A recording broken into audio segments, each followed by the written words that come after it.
human history, with over 800 military bases and 37% of global military spending. The US has become the leader of a vast, interconnected global system that has helped usher in an era of unprecedented prosperity and low levels of conflict. To understand America's position in the world, and why it's so pivotal for world politics as we know it, you have to go back to the country's founding, back to when America wasn't a global power in any sense of the word. During the first 70 years of its existence, the United States expanded in both territory and influence in North America, eventually reaching the Pacific Ocean, in a wave of expansionism that resulted in the wholesale slaughter of the indigenous people who populated the continent. But early Americans were deeply divided as to whether the country should expand beyond the Pacific and Atlantic Oceans. This became a major debate after the Civil War, when some leaders, like post-war Secretary of State Seward, argued that America should push to become a global power. Seward succeeded in pushing a plan to purchase Alaska from Russia, but his attempts to buy Greenland and Iceland, as well as annex territory in the Caribbean, were all blocked by Congress.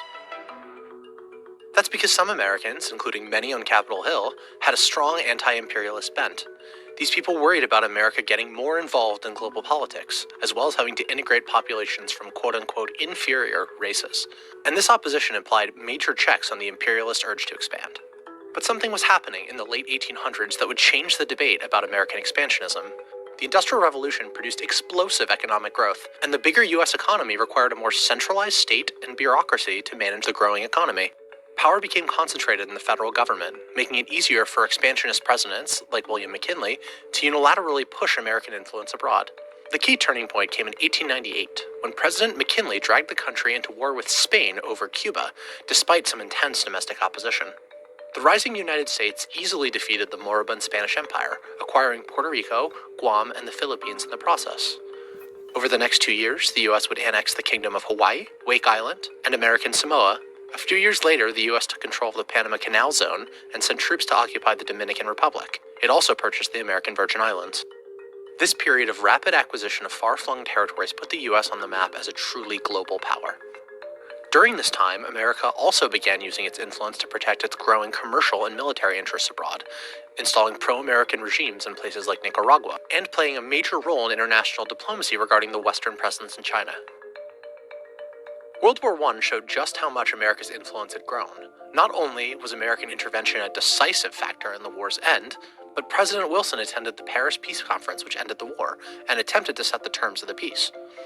He spearheaded America's most ambitious foreign policy initiative yet, an international organization called the League of Nations, designed to promote peace and cooperation globally.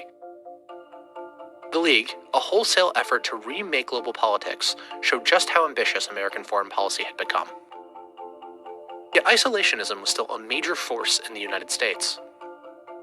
Congress blocked the United States from joining the League of Nations, dooming Wilson's project. During the Great Depression and the rise of Hitler, the US was much more focused on its own region than on European affairs. Ultimately, America's ever-growing entanglements abroad made it impossible for it to stay out of global affairs entirely. In East Asia, the growing Japanese Empire posed a direct threat to American possessions and troops, bringing the United States and Japan into conflict. This culminated in the Pearl Harbor attack, bringing the United States into World War II. World War II would transform America's global presence forever. The United States was the only major power to avoid economic ruin during the war, and it was the sole country equipped with atomic weapons. As such, it was in a unique position to set the terms of the peace, and, with the aim of preventing another war in mind, it took advantage. The most famous example of this is the creation of the United Nations. The UN Charter set up a system of international law prohibiting wars of conquest, like the ones waged by the Nazis and the Japanese. It also served as a forum in which the international community could weigh in on disputes and help resolve them. This way, the Americans hoped, great powers could resolve their differences through compromise and law rather than war. But while the UN is the most famous of the post-war institutions, it isn't the only one. 730 delegates from all 44 allied nations came together in a small vacation haven in New Hampshire. Their goal? To establish a global financial system that would prevent another Great Depression and World War. The resulting agreement, called the Bretton Woods Agreement, ultimately became the backbone of the global financial system, resulting in the World Bank and the International Monetary Fund. By creating these institutions, the United States committed itself to being deeply involved in the world's problems. The issue, though, is that the world's second largest power, the Soviet Union, saw things differently. World War II had made allies out of the democratic West and communist East in the fight against Hitler, but that couldn't last. The United States saw Soviet expansion in Eastern Europe and elsewhere as a direct threat to its vision of a free-trading, democratic world. To a substantial degree, in one form or another, socialism has spread the shadow of human regimentation over most of the nations of the earth, and the shadow is encroaching upon our own liberty. Fearful of Soviet intentions towards Western Europe, the US and other European nations created the North Atlantic Treaty Organization, a military alliance meant to stop Russia from invading other countries in Europe. Globally, the US committed to a strategy called containment, so called because it was aimed at containing the spread of communism everywhere on the globe. This new global struggle meant that the US had to exert influence everywhere, all the time. Instead of disbanding the massive military machine created for World War II, the wheels mostly kept turning. This had two main results. First, the US was pulled into unlikely alliances with countries like Saudi Arabia, Israel, and South Korea, seeing each of them as bulwarks against communist influence in their region. Secondly, the US began intervening, often secretly, in dozens of countries to contain Soviet influence. Sometimes this meant propping up sympathetic dictators, like in Iran.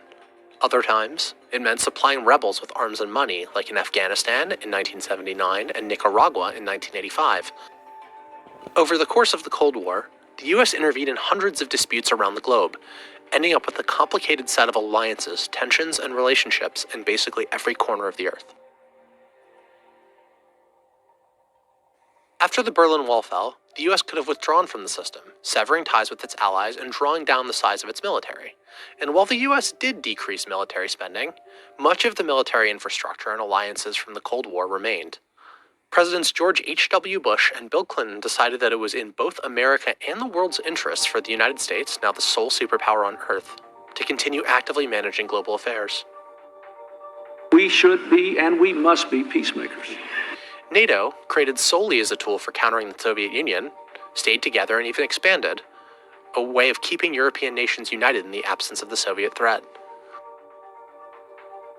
Washington's support for countries like Israel and Japan stayed intact, ostensibly as a means of preventing war in their respective regions.